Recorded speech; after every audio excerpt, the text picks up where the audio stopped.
Hello guys. Uh, as we completed group number 16, let us solve some problems given in exercise in text and backside exercise problems. So let us solve first the problems given in our textbook. They are already given solved, but let us take a glimpse of that questions. Question number 7.10 given in our book. In group number 16 generally show uh, lower value of first ionisation enthalpy compare to the group number 15। लेकिन periodic table का general trend ये है कि 15 से 16 में जाओ आप left to right तो आयोनाइजेशन एंथैल्पी इंक्रीज होनी चाहिए, यहाँ पे डिक्रीज होती है। तो उसका रीज़न है, अगर आप ग्रुप 15 को ले लो तो उसकी इलेक्ट्रॉनिक कन्फिगरेशन है इनर्ट गैस NH2 NP3। अगर आप ग्रुप नंबर 16 ले लो तो क्या है, इनर्ट गैस NH2 NP4।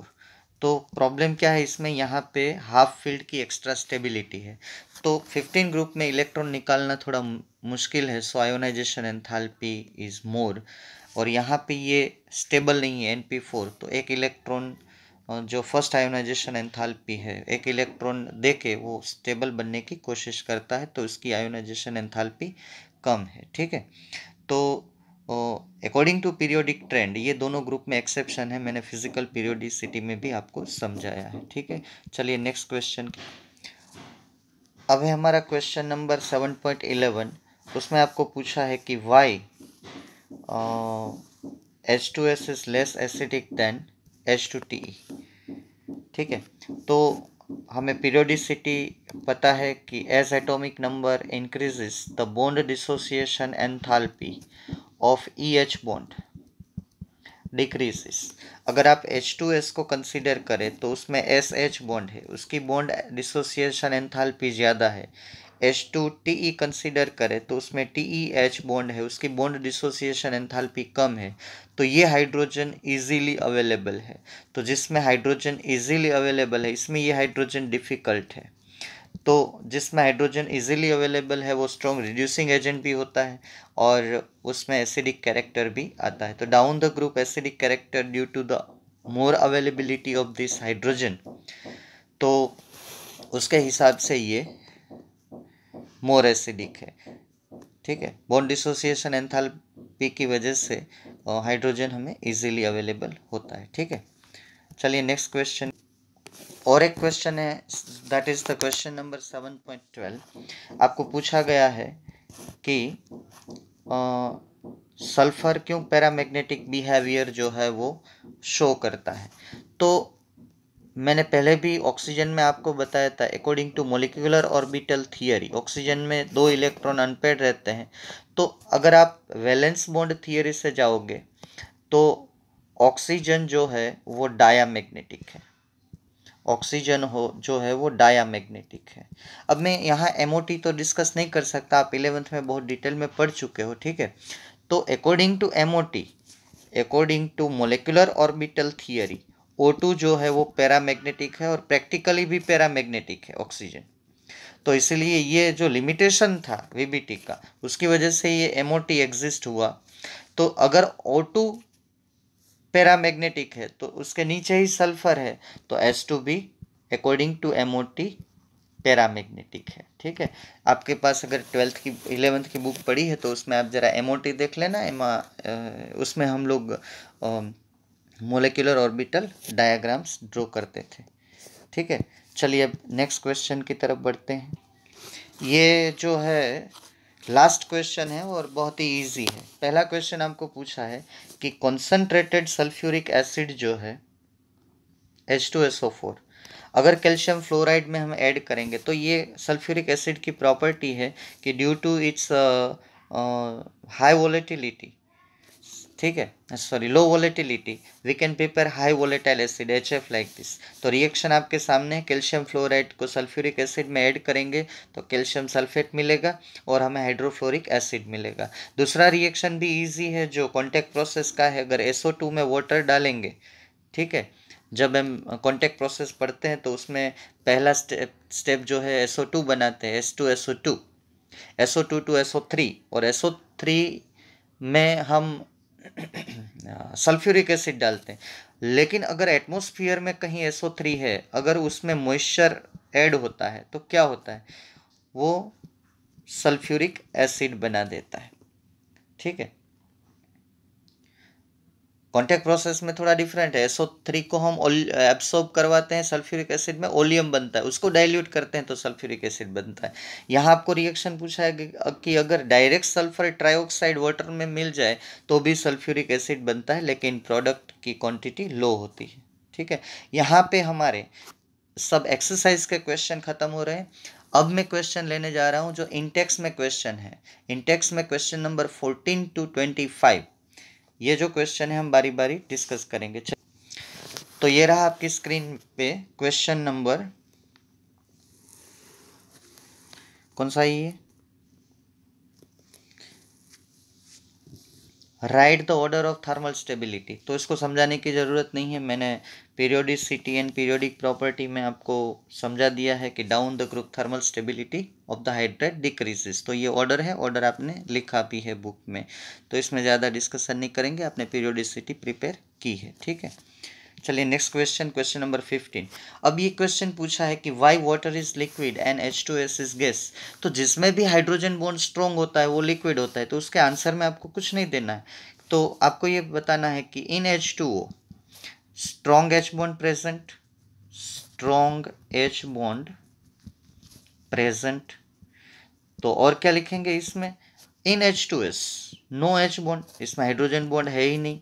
अब आपको क्वेश्चन आएगा कि क्यों हाइड्रोजन बॉन्ड नहीं है, तो oxygen is more electronegative than the sulphur, so oxygen is more electronegative, so hydrogen bond is present, hydrogen bond is present, so therefore H2O is liquid while H2S is gas. ये बहुत ही बढ़िया question है, बार बार पूछा जाता है 2 marks में।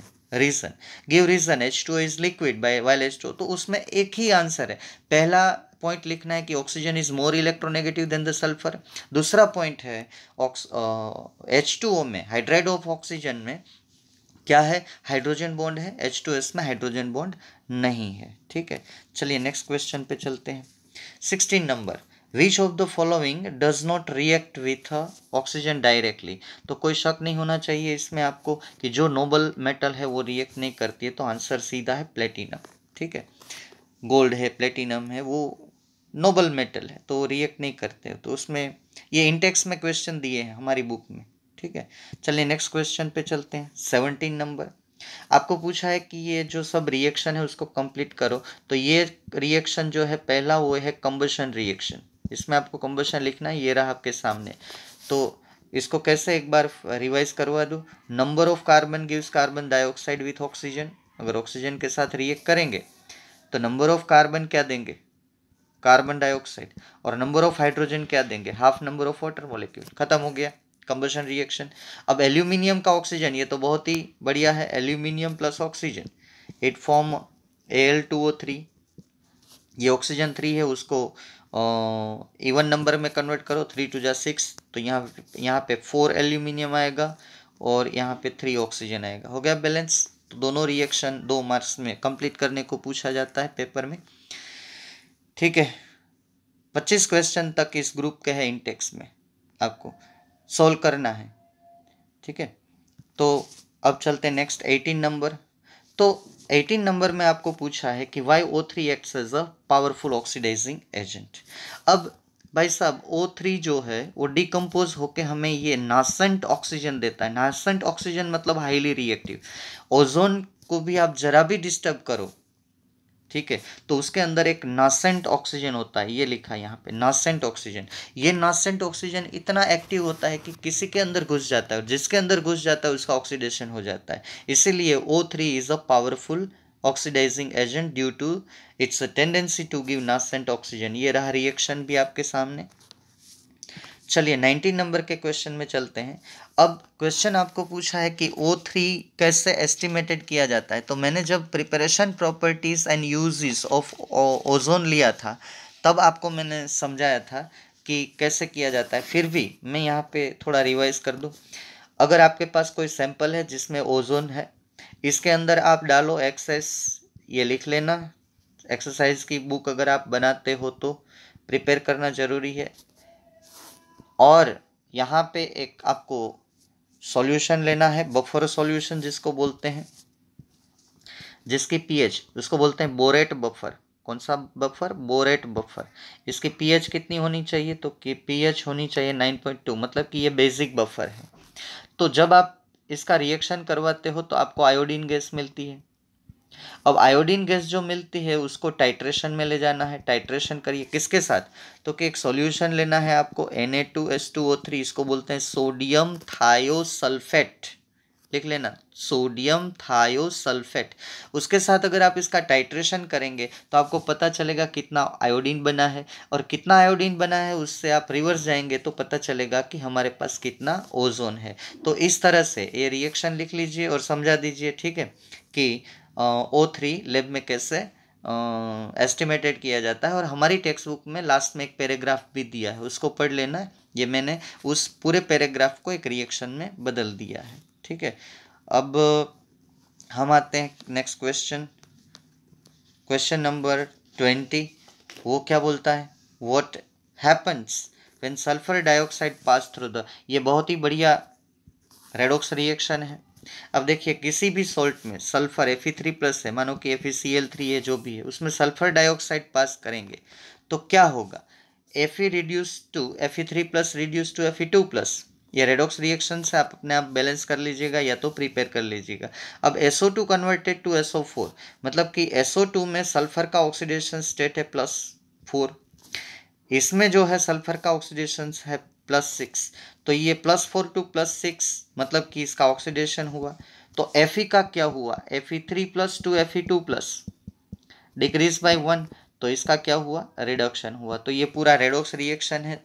तो जब भी आपको पूछे 2 मार्क्स में समझाने को भी बोल सकते हैं कि सल्फर डाइऑक्साइड अगर कोई Fe3+ सोल्ट FeCl3 हो या Fe2SO4 थ्राइस हो, कोई भी सोल्ट हो, उसमें अगर SO2 पास करेंगे तो Fe3+ का रिडक्शन होगा और SO2 का ऑक्सीडेशन होगा। चलिए नेक्स्ट क्वेश्चन की तरफ बढ़ते हैं। और क्वेश्चन है, ये मैंने केमिकल प्रॉपर्टीज और स्ट्रक्चर जब मैंने SO2 का लिया था तब आपको समझाया था कि SO बॉन्ड SO2 मोलेक्यूल में ये 2 बॉन्ड कैसे होते हैं। तो पहले 2 उसके रेजोनेंस स्ट्रक्चर ड्रॉ करो। तो इसका रेजोनेंस हाइब्रिड ऐसे आएगा, सल्फर डबल बॉन्ड, और दोनों ऑक्सीजन पे डबल बॉन्ड की इफेक्ट है। दोनों ऑक्सीजन पे क्या है? डबल बॉन्ड की इफेक्ट है। तो इसलिए ये दोनों इक्विवेलेंट है, कोई लंबा कोई छोटा नहीं है, इक्विवेलेंट है ड्यू टू रेजोनेंस स्ट्रक्चर। ये रेजोनेंस हाइब्रिड स्ट्रक्चर है। ये इसका पहला रेजोनेंस स्ट्रक्चर है। आप अपने आप भी ड्रॉ कर सकते हो by using Lewis structures. Okay, या तो इस ऑक्सीजन पे पहले इस ऑक्सीजन को डबल बॉन्ड दो, इस ऑक्सीजन को डबल बॉन्ड दो। ये डबल बॉन्ड स्टेडी नहीं रहता, इसलिए दोनों बॉन्ड जो है, दोनों बॉन्ड के ऊपर डबल बॉन्ड की इफेक्ट आती है। आप बेंजीन में भी ये पढ़ चुके हो। तो दोनों बॉन्ड इक्विवेलेंट है, दोनों SO bonds are equivalent and have equal strength and equal length. सब कुछ इक्वल है, दोनों में कोई डिफरेंस नहीं है। चलिए हम आगे बढ़ते हैं। अब आपको ऐसा पूछा गया है कि आप लेबोरेटरी में SO2 कैसे डिटेक्ट करेंगे, ठीक है। तो आप कोई एक पेपर ले लो जिसको sodium dichromate K2Cr2O7 potassium dichromate, उसमें इस पेपर को भिगो दो और वही पेपर आपको उस सॉल्यूशन में डालना है जो SO2 गैस वाला सॉल्यूशन हो या तो प्योर SO2 गैस हो। तो क्या होगा? ये पेपर जो है सीधा ग्रीन में कन्वर्ट हो जाएगा। किस में कन्वर्ट हो जाएगा? सीधा ये पेपर ग्रीन हो जाएगा। तो रिएक्शन आपको पूछा जाए तो क्या करेंगे? तो जैसे ये पेपर ऑरेंज में से ग्रीन हो जाए तो समझ लेना कि SO2 प्रेजेंट है। कोई इफेक्ट नहीं है तो SO2 प्रेजेंट नहीं है। तो ये पूरा रिएक्शन है। ये पहले ऑरेंज कलर का सॉल्यूशन था, एसिडिक सॉल्यूशन लेना है तो यहाँ पे H2SO4 लिखा है, देखिए। और उसको बाद में SO2 में डालना है तो हमें ये Cr2SO4 थ्राइस, इसका कलर है ग्रीन। तो कौन सा रिएक्शन होता है? तो ये रिएक्शन है पूरा रेडॉक्स रिएक्शन, पूछा भी जाता है। आप पहले लिख के बाय रेडॉक्स रिएक्शन बैलेंस भी कर सकते हो, या तो ट्रायल एरर मेथड से बैलेंस करो, लेकिन पहले ये इम्बैलेंस लिख लो, अपने आप बैलेंस करो रेडॉक्स मेथड से। ठीक है, ये रिएक्शन कंपलसरी लिखना ही है। ये क्यों पेपर ऑरेंज से ग्रीन होता है, ये पूरा रिएक्शन समझाता है। तो इसमें ये रेडॉक्स रिएक्शन है, देखिए इसमें क्या हो रहा है, SO2 is oxidized and while Cr2 is reduced, Cr2O7 2 minus, उसमें इसका ऑक्सीडेशन स्टेट है +6, वो किस में कन्वर्ट होता है, Cr2 SO4 थ्राइस में, तो यहाँ पे इसका है ऑक्सीडेशन स्टेट +3, तो इसका रिडक्शन होता है। ठीक है, और ये SO2 है जो उसका ऑक्सीडेशन होता है। ठीक है, तो ये भी रेडॉक्स रिएक्शन है। तो यहाँ पे इंटेक्स के सब क्वेश्चन जो है ख़त्म हो रहे हैं। ठीक है, इंटेक्स के सभी क्वेश्चन 14 to 22 तक है। चलिए अब हम चलेंगे एक्सरसाइज के क्वेश्चन की तरफ, जिसमें कुछ तो मैंने करवा दिए होंगे और जो सॉरी फ्रेंड्स, कुछ और क्वेश्चन भी बाकी है इंटेक्स में। अभी अभी मैंने देखा तो उसमें और 3 क्वेश्चन बाकी रह जाते हैं, तो चलिए डिस्कस करते हैं। तो आप लोगों को H2SO4 का इम्पोर्टेंस दिखाना है। कल मैंने आपको जो H2SO4 के यूजेस दिए हैं उसमें भी मैंने काफ़ी आप लोगों को वो बताया है यूजेस, उसमें से कोई भी अच्छे 3 लिख लेना। ठीक है, अब 24 की तरफ बढ़ते हैं कि हम लोगों को क्या करना है अगर H2SO4 बाय कॉन्टैक्ट प्रोसेस हम ज़्यादा से ज़्यादा यील्ड बना सके।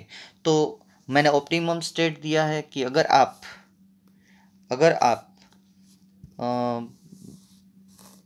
According to Le Chatelier principle and according to chemical kinetic, अगर ये टेम्परेचर रखे, इतना प्रेशर रखे, और एक कैटालिस्ट है वेनेडियम पेंटॉक्साइड कैटालिस्ट रखे, तो आपको sulphur by contact process sulphuric acid की प्रोडक्ट बहुत ज़्यादा मिल सकती है।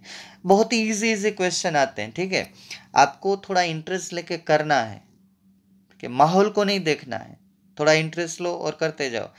फिर भी पूरा प्रिंटेड क्वेश्चन आंसर भी आपके सामने है, मैं आपको सिर्फ समझा रहा हूँ। ठीक है, कि हमने जो कंटेंट लिया उससे आप कैसे ये लिख सकते हो। अब लास्ट क्वेश्चन है 25।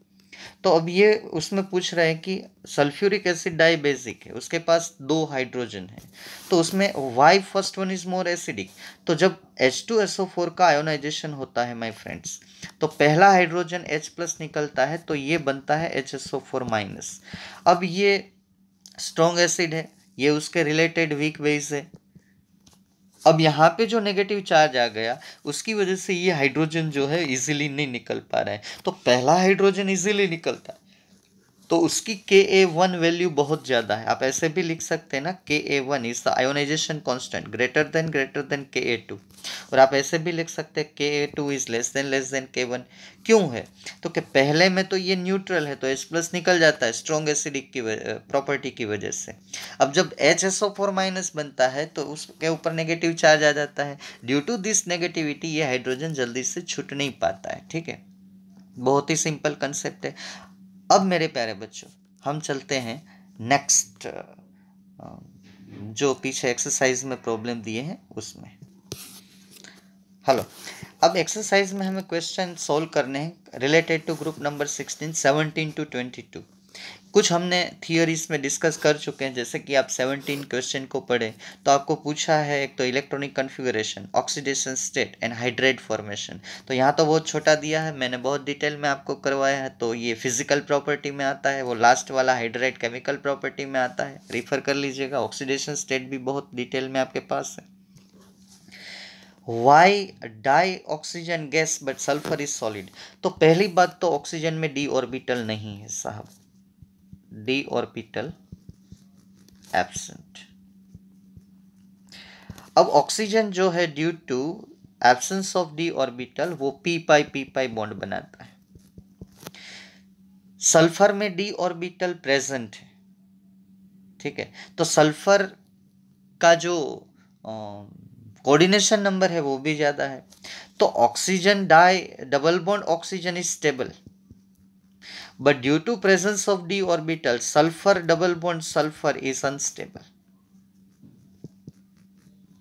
इतनी बात समझ में आ गई। आंसर तो पूरा प्रिंटेड है ही, मैं समझा रहा हूँ, ठीक है। अब दूसरी बात जो है, सल्फर जो है S8 बनाता है, S20 बनाता है, S2 बनाता है। तो due to this pi bond, जहाँ पाई बॉन्ड ज्यादा होते हैं वो उसकी टेंडेंसी जो है गैस की ही होती है, ठीक है। तो अब हम बात करते हैं सिंगल बॉन्ड की। सल्फर के पास जो है स्लाइट कैटेनेशन प्रॉपर्टी है लाइक कार्बन। तो अब मानो कि ऑक्सीजन डबल बॉन्ड नहीं बनाता है, हम सोच लेते हैं वो सिंगल सिंगल बॉन्ड बनाता है। सल्फर भी ऐसे सिंगल सिंगल बॉन्ड बनाता है और कुछ शेप, क्राउन शेप और चेयर शेप बनाता है। तो इसकी बॉन्ड एंथैल्पी लो है, इसकी बॉन्ड एंथैल्पी हाई है, तो ये स्टेबल है। और जैसे ही ये सल्फर डिफरेंट डिफरेंट चेन बनाता है कार्बन की तरह, तो ये सॉलिड है। जिसकी भी बॉन्ड एंथैल्पी ज़्यादा होगी वो सॉलिड होगा, बॉन्ड एंथैल्पी से कम होगी तो लिक्विड होगा, बहुत कम होगी तो वो गैस होगा, ठीक है। तो ऑक्सीजन में यहाँ पे लिखा है bond enthalpy is larger. S double bond S भी स्टेबल नहीं है। और जब डबल बॉन्ड की बात आती है तो O double bond O is bond enthalpy is larger than S double bond N. तो स्टेबिलिटी वहां पे ओ डबल बॉन्ड ओ की ज्यादा है S double bond N S से, ठीक है। तो डबल बॉन्ड है वो गैस से, सल्फर में सिंगल बॉन्ड कैटेनेशन है तो इसलिए S8 सॉलिड है लेकिन O2 गैस है। तो ये रीजन ऐसे भी पूछा जाता है कि explain O2 gas, S2 S8 solid. तो पहले डबल बॉन्ड से समझाओ फिर सिंगल बॉन्ड से समझाओ। ये 2 पॉइंट में आंसर भी है आपके सामने, समझने की कोशिश करो। 22 तक जाना है। अब हम 19 पे आते हैं, क्या लिखा है चलिए 19 में। ये बहुत बढ़िया क्वेश्चन है और सब क्वेश्चन में थोड़ा डिफिकल्ट भी है। ये क्या है कि ऑक्सीजन का हम इलेक्ट्रॉनिक लिखें तो ऑक्सीजन का एटॉमिक नंबर है 6। तो helium 22 code number 2s2 2p4। अब ऑक्सीजन माइनस का लिखें तो हीलियम 2s2 2p5। अब ऑक्सीजन 2 माइनस का लिखें तो हीलियम, पहले क्वेश्चन की रिदम समझ लेना है, 2s2 2p6। हालांकि यहाँ स्टेबल इलेक्ट्रॉनिक कॉन्फ़िगरेशन आ रहा है लाइक इनर्ट गैस, फिर भी अगर पहला इलेक्ट्रॉन जब हम डालते हैं तो उसकी इलेक्ट्रॉन एंथैल्पी नेगेटिव है, दूसरा इलेक्ट्रॉन डालते हैं तो ये पॉजिटिव हो जाती है। ऐसा क्यों होता है? हालांकि इससे ज़्यादा नेगेटिव होनी चाहिए, दूसरा इलेक्ट्रॉन लेने से वो स्टेबल बन जाता है तो उसकी टेंडेंसी दूसरा इलेक्ट्रॉन लेने की ज़्यादा होनी चाहिए, लेकिन यहाँ पे तो पॉजिटिव आ रहा है, मतलब कि पॉजिटिव मीन्स लेस टेंडेंसी। तो जब भी O2 माइनस होता है तो वो किसी लेटाइज स्ट्रक्चर में होता है, जैसे Na2O, K2O, MgO, Al2O3। ये मेटल लेटाइज स्ट्रक्चर है माय फ्रेंड्स, जो हम फर्स्ट चैप्टर में पढ़ेंगे। और जब मेटल लेटाइज स्ट्रक्चर में O2 होता है सॉलिड स्टेट में तो उसकी लेटाइज एनर्जी ज़्यादा होती है। अब लेटाइज एनर्जी ज़्यादा होने की वजह से O2 माइनस फॉर्म उसमें जो करना होता है वो बहुत ही हार्ड पड़ता है, ठीक है। तो जो O माइनस जितना इजीली बनता है उतना O2 माइनस, हालांकि नॉर्मली O2 माइनस इजीली बनता है लेकिन majority O2 minus present in lattice structures, तो उसमें lattice enthalpy overcome to this concept, electron gain enthalpy से लेटाइज एंथैल्पी इंपॉर्टेंट हो जाती है। तो वो ज़्यादा होने की वजह से O2 माइनस का डेल्टा Eg नेगेटिव होना चाहिए, इसके बजाय ये पॉजिटिव है। Even if bye accepting two electron it gains stable electronic configuration. ये देखिए स्टेबल बन रहा है फिर भी पॉजिटिव है। पॉजिटिव मतलब less tendency to accept electron, more negative means more tendency to accept electron. आप 11th स्टैंडर्ड का शॉर्ट नोट पढ़िए, इलेक्ट्रॉन गेन एंथैल्पी, उसमें ये रिलेशन लिखा होगा, ठीक है। अब हमें और 3 क्वेश्चन आगे जाना है, अब 20 तक तो आ गए और ये भी बढ़िया क्वेश्चन है। तो हमने पूछा है कि एरोसोल जो है वो ओजोन लेयर को डिप्लेट करते हैं। तो कोई भी एरोसोल तो काफ़ी है जिसमें हम क्लोरोफ्लोरोकार्बन्स यूज़ कर रहे हैं और ये क्लोरोफ्लोरोकार्बन, यहाँ फ्रेयॉन 12 लिखा है माय फ्रेंड्स। फ्रेयॉन कई टाइप के होते हैं, फ्रेयॉन 12 है, फ्रेयॉन 22 है, फ्रेयॉन 11 है, फ्रेयॉन 12 है, ऐसे, ठीक है। तो यहाँ पे जो एग्जाम्पल है वो फ्रेयॉन 12 का एग्जाम्पल है, CF2Cl2। उसके ऊपर जब हम जो एरोसोल यूज करते हैं या तो कहीं पे स्प्रे डालते हैं, उसमें ये जो CFC है हम रेफ्रिजरेटर में यूज करते हैं, AC में यूज करते हैं, हालांकि आजकल बहुत कम यूज किया जाता है स्टैंडर्ड प्रोडक्ट में। तो इसमें क्या होता है कि ये जब CF2Cl2 एटमोस्फियर में जाता है और सनलाइट की कंसेप्ट कांटेक्ट में आता है, तो क्या होता है, उसमें से CF2Cl एक रेडिकल बनता है और एक क्लोरीन रेडिकल बनता है। और यही क्लोरीन रेडिकल माय फ्रेंड्स जब ओजोन के कांटेक्ट में आता है तो ये ओजोन को ऑक्सीजन में बदल देता है और हमें एक और फ्री रेडिकल, और फ्री रेडिकल इतने डेंजर है एटमॉस्फेयर के लिए अगर वाटर में है तो भी। ये दो रिएक्शन समझ लेना पहले। ओजोन को ये किल कर देता है, ओजोन कन्वर्टेड टू ऑक्सीजन। अब आप बोलेंगे कि सर ये तो बहुत अच्छा है, ओजोन से हमें ऑक्सीजन मिल रहा है, आजकल ऑक्सीजन की कमी है। नहीं नहीं, ऐसे नहीं होता है। ओजोन ऊपर बहुत होता है, वहाँ एरोसोल जाके ओजोन को तोड़ देता है और यूवी सनलाइट जो है, सनलाइट के यूवी रेज सीधा हमारे ऊपर पड़ते हैं, जो बहुत ही डेंजर है, ठीक है। अब जब ये ClO बनता है उसका भी डिकम्पोजिशन होता है। ये ClO फिर स्लोली स्लोली साल 2 साल 3 साल निकल जाते हैं उसमें, ये स्लोली ये फिर जो है ClO, ये O बना, ये O ये ClO के साथ रिएक्ट करता है और ऑक्सीजन बनाता है। ये हम पढ़ चुके हैं, याद करिए कौन से चैप्टर में, 11th का लास्ट चैप्टर ना, एनवायरमेंटल केमिस्ट्री, उसमें आता था ओजोन लेयर डिप्लेशन, समझाइए, उसमें भी हम ये फ्रेयॉन 12 का एग्जांपल। तो ये 4 रिएक्शन लेके आपको समझाना है कि कैसे ये डिप्लेट होता है। और अगर नहीं समझ में आए तो इतना तो जरूर समझना है कि ये फ्रेयॉन 12 O3 को O2 में बदल देता है बस, और ओजोन की कमी रहती है, ओजोन में होल हो जाते हैं और यूवी रेस सीधे हमारे ऊपर पड़ते हैं। हाँ, इतना तो आप समझा ही सकते हो। तो 2 मार्क्स का अगर क्वेश्चन है तो 1 मार्क्स तो मिलेगा, ठीक है। अगर ये रिएक्शन कर सको तो और भी अच्छा है। चलिए अब हम और 2 क्वेश्चन आगे जाना है। नेक्स्ट क्वेश्चन है हमारा, तो आपको पूछा है कि describe the manufacturing method of sulphuric acid by contact process. बिल्कुल समझाने की ज़रूरत नहीं है, अभी अभी तो हम कर चुके हैं। तो अब लास्ट क्वेश्चन की तरफ बढ़ते हैं। आपको समझाना है कि SO2 क्यों एयर पोल्यूटेंट। तो एक तो SO2 जब ऑक्सीजन के वाटर के डायरेक्ट कांटेक्ट में आता है, एक रिएक्शन में यहाँ बढ़ा रहा हूँ, तो वो बना रहा है सल्फ्यूरस एसिड, जिसको हम बोलते हैं एसिड रेन। अगर वही SO2 ऑक्सीजन और मॉइस्चर दोनों के कांटेक्ट में आता है, बैलेंस नहीं करूंगा क्योंकि वेल बैलेंस प्रिंटेड है, लेंथ वीडियो की बढ़ाना नहीं चाहता हूं मैं इतनी, इसलिए H2SO4, ठीक है। ये रहा आपके सामने रिएक्शन। तो ये जो है दोनों content, sulphurous acid and sulphuric acid, वो क्या करते हैं कि बिल्डिंग को नुकसान करते हैं, ठीक है। मार्बल के साथ रिएक्ट करते हैं, बिल्डिंग के जो बाहर की साइड सीमेंट जिसमें कैल्शियम कार्बोनेट लाइमस्टोन होता है ना, कैल्शियम कार्बोनेट, उसके ऊपर भी रिएक्ट करते हैं। तो बिल्डिंग मॉन्यूमेंट्स उसको ये बहुत नुकसान पहुंचाते हैं। दूसरा भी लिखा है SO2 अगर एयर में 5 ppm से ज़्यादा है तो थ्रोट आइज में इरिटेशन करते हैं, ठीक है। अब जब एसिड रेन बिल्डिंग के ऊपर गिरते हैं तो कैसा रिएक्शन होता है ये भी मैं लिख लूँ अगर आपको इंटरेस्ट है तो। ये सीमेंट में आपको पता है, मार्बल में CaCO3 होता है। अभी एसिड रेन का मानो कि H2SO4 है, वो इसके ऊपर कंटिन्यू गिर रहा है, अगर वो बिल्डिंग पोल्यूटेड एरिया में है तो ये क्या करेगा, SO4 उस बिल्डिंग का जो मार्बल है वो CO2 बनाएगा और धीरे धीरे बिल्डिंग ख़त्म हो जाएगी, ठीक है।